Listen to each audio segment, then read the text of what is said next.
Hello दोस्तों, मैं महेश चौधरी बोल रहा हूं और आप टीवी इलेक्ट्रॉनिक्स चैनल देख रहे हैं। अभी का जो विषय है सो आप ये देखें कि आप जब जाते हैं कहीं पे किसी फैक्ट्री में किसी इंडस्ट्री में अगर काम करने जाएंगे ना, तो वहाँ मोटर बहुत पुराने पुराने मोटर रहते हैं जिसके नेम प्लेट उड़ जाते हैं। उनको पता नहीं चलता कि ये कितने एचपी का मोटर है या कितना किलोवाट की मोटर है। तो उस समय बहुत दुविधा होता है कि भाई इसको कैसे पता करें कि ये कितने किलोवाट की मोटर है। तो उस परिस्थिति में क्या करेंगे, अपन टॉर्क टेस्टर ले जाएंगे और टॉर्क टेस्टर लगाकर उस मोटर का लोड देखेंगे। सपोज दैट कि उस मोटर का लोड 10 एम्पियर मान लेते हैं। 10 एम्पियर लोड है तो हम कैसे उसको कैलकुलेट करेंगे। तो बहुत आसान काम है इसका कैलकुलेट करना। इसका एक फार्मूला है, बस फार्मूला का केवल ध्यान रखना है और 5 मिनट भी लगेगा आपको कैलकुलेट करने में ये वो कितना किलोवाट की मोटर है, कितने एचपी की मोटर है। ठीक है, तो आपको हम इसी के बारे में जानकारी दे रहे हैं, आप इनको ध्यानपूर्वक देखें और समझे। सबसे पहली बात होता है कि मैं सिंगल फेज की बात कर लेता हूँ। 3 फेज तो खैर सक्सेस इंडस्ट्री में 3 फेज ही होता है, ज्यादातर सिंगल फेज तो बहुत ही कम होता है। लेकिन फिर सिंगल फेज की भी जानकारी भी तो होनी चाहिए, क्योंकि घरों में तो सिंगल फेज का ही काम होता है अपना।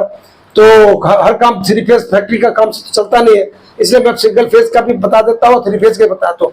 आपको जब भी आवश्यकता पड़े अपने गाँव घर फैक्ट्री इंडस्ट्री कहीं भी अगर आईटी में पढ़ रहे तो भी आपको इसकी आवश्यकता तो पड़ती रहती है। इसकी जानकारी आप आराम से कर सकते हैं। आप देखिए पहले सिंगल फेज के लिए देखिए, आप सिंगल फेज कुछ नहीं करना है। आपको 10 एम्पियर पता है कि आपको किसी भी मोटर का लोड मीटर लगाइएगा 10 एम्पियर उसमें मीटर दिखता है। 10 एम्पियर पता है तो क्या करना है, कुछ नहीं है। इसका क्या है कि जैसे आपको मैथमेटिक्स में होता है कि मतलब साइन थीटा बराबर कॉस थीटा बराबर 1, इसी टाइप से इसका भी एक फॉर्मूला है कि पावर पी बराबर क्या होता है, v इंटू आई इंटू कॉस फाइव। ठीक है, पी बराबर पावर बराबर होता है v इंटू आई इंटू कॉस फाइव। कितना आसान काम है, केवल याद रखने के बाद, याद ना रहे तो कॉपी पर लिख लीजिए और कॉपी पर लिखे रहे, जब आपको लगे फटाफट गुना करके। आजकल तो हर आदमी के पास कैलकुलेटर है, मोबाइल निकाले खटाकर गुना कर लिए, 2 सेकंड में निकल गया। अब आप देख लीजिए ये पावर क्या है, पावर बराबर इसका फॉर्मूला क्या है, v इंटू आई इंटू कॉस फाइव। उसके बाद आप सब होता है कि आपको पावर पता नहीं है, पावर मीन्स होता है किलोवाट आपको पता नहीं है, तो आप पावर को ध्यान में लिए पावर बराबर लिख दिए। तो जब यहाँ पे जानकारी के लिए कर दिया कि पावर जो है पी बराबर होता है पावर, और पावर पावर को हम वाट में कन्वर्ट करते हैं।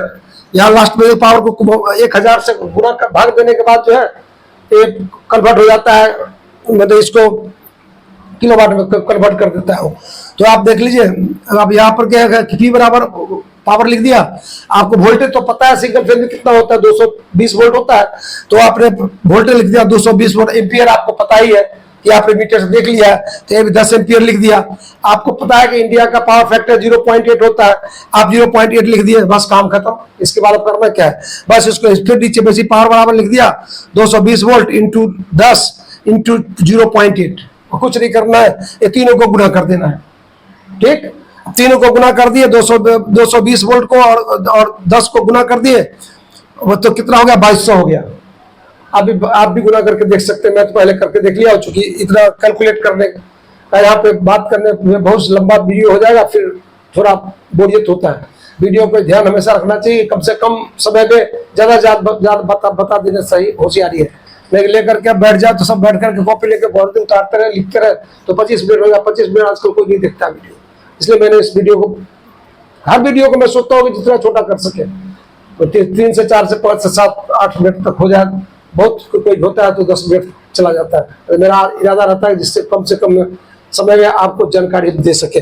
अब देख लो, इसको क्या कुछ नहीं करना है, 220 को 10 से गुना कर दिए, 2200 हो गया। 2200 इंटू 0.8 कर दिए, 1000 दे दिए। तो जब उसको गुना करेंगे तो 1.7 किलोवाट की, मतलब अगर आपके किसी सिंगल फेज की मोटर अगर 10 एम्पियर लोड ले रही है तो आप इसको 1000 से भाग देने के बाद आपका जो एक 1.76 जो किलोवाट की मोटर है। आप समझ जाइए, अगर इसका आपको किलोवाट का पता चल गया, आप किलोवाट उस मोटर पर आप इस मोटर के ऊपर से ऐसे करके लिख देंगे इसको किलोवाट, इतना किलोवाट है, तो आपको दोबारा कभी दिक्कत नहीं आएगी कि भाई इस मोटर को कितना लोड लेना चाहिए, एक पाइप तो क्लियर हो जाएगी। अब आपको चलिए सिंगल फेज का काम हो गया, अब 3 फेज में भी यही फॉर्मूला है। 3 फेज में फॉर्मूला कोई दूसरा नहीं है, फॉर्मूला उसमें एक ही है कि इसमें थोड़ा √3 नहीं है, इसमें √3 लग गया है। √3 का मान आपको सब लोगों को पता है, ये 1.732 होता है। बस इतना ही, और कुछ नहीं ज्यादा भारी जो इसमें समझ में नहीं आएगी। तो इसका 3 फेज में क्या होता है, पावर बराबर होता है √3 × v × y × cos phi। ठीक है, आपको क्या है कि पावर P बराबर आपको पता नहीं है, इसलिए पावर बराबर लिख दिया, P बराबर लिख दिया पावर, क्योंकि पावर को वाट में कन्वर्ट करना है, इसलिए जो है 1000 से करना है गुना, इसलिए इसको वाट को वहां पे लिख दिया। अब आपको √3 का 1.732 इसका मान है, आपको पता ही है।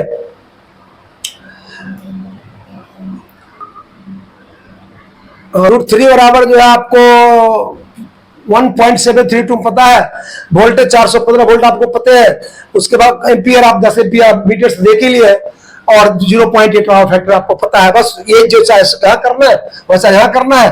पावर बराबर लिख दिया 1.732 × 415 × 10 × 0.8।